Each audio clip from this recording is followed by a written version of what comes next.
Graça e paz, meus irmãos. Eu gostaria de iniciar esse momento de reflexão, já pedindo para você compartilhar o vídeo, curtir, claro, e deixar um comentário, certo? Então, vamos ao que interessa, vamos para a palavra de Deus. Acompanhe comigo essa leitura, tá? Vamos ler o Evangelho de João, capítulo 14, apenas o versículo 6. Nos diz assim a palavra: Respondeu-lhe Jesus: Eu sou o caminho e a verdade e a vida. Ninguém vem ao Pai senão por mim. Meus irmãos, o Evangelho de João está cheio de referências, cheio de situações onde Jesus afirma a sua natureza divina e a sua missão. Esse aqui é um desses textos e eu gostaria de dar destaque para três palavras específicas aqui. Primeiro é quando ele diz que ele é o caminho.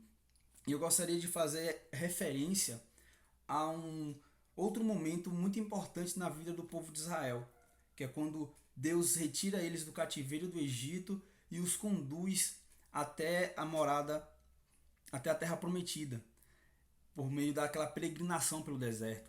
E é muito importante que Deus, naquela ocasião, não se limitou a apenas mostrar o caminho para eles, mas esteve com eles ao longo de toda a caminhada, os protegendo, mostrando o caminho por onde eles deveriam seguir. E a gente consegue ver isso muito claramente no livro de Êxodo, capítulo 13, versículos 21 e 22, onde Deus se manifesta com uma coluna de fogo durante a noite, desculpem, e uma nuvem durante o dia, mostrando o caminho e os protegendo.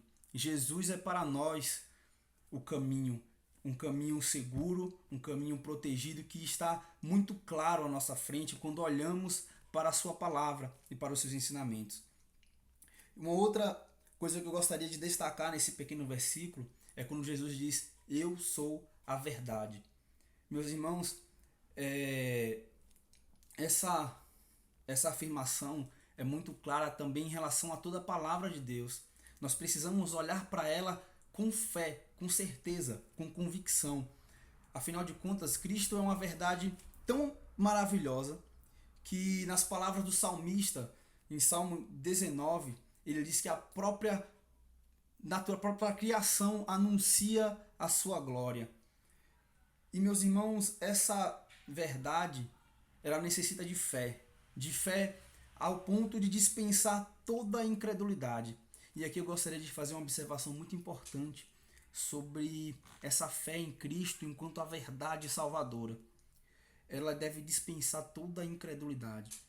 E aqui eu gostaria de destacar um texto de Hebreus, capítulo 3, versículo 12, que é quando o autor da Epístola aos Hebreus, ele chama o povo de Deus a tomar cuidado com o terrível pecado da incredulidade, que pode nos afastar do Deus vivo, do Deus poderoso, do Deus que é o caminho para a salvação. E ele faz essa observação lá em Hebreus, destacando o que aconteceu com os filhos de Israel que permitiram ser tomados pela incredulidade. Eles caíram mortos no deserto. Então, meus irmãos, é muito importante que nós venhamos a alimentar a fé em nossos corações, até porque Deus, Cristo Jesus, aborrece, odeia a incredulidade. E é muito interessante uma passagem de Marcos, que é quando os discípulos estavam numa contenda com os fariseus e Jesus, ao se aproximar e percebe aquele conflito, ele diz: Ó geração incrédula, até quando terei que suportá-los? E é muito interessante esse aborrecimento que Jesus tem com a incredulidade. Nós devemos olhar para as suas palavras, olhar para a sua pessoa de Cristo e alimentar em nós fé verdadeira e absoluta na verdade que Ele é. E por fim, o último destaque que eu gostaria de fazer está na vida.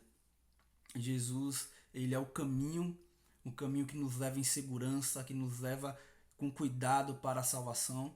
Ele é uma verdade absoluta e maravilhosa e ele é vida. Ele é vida e abundância, como ele mesmo fala também no Evangelho de João, capítulo 10, versículo 10.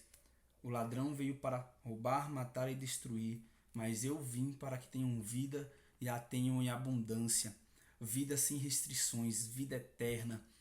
Então, meus irmãos, a mensagem dessa reflexão é essa, que nós possamos olhar para Cristo e ver nele o caminho, a verdade e a vida, para que possamos viver experiências, ter experiências que nos conduzam para a eternidade. Que Deus nos abençoe e fique conosco, em nome de Jesus.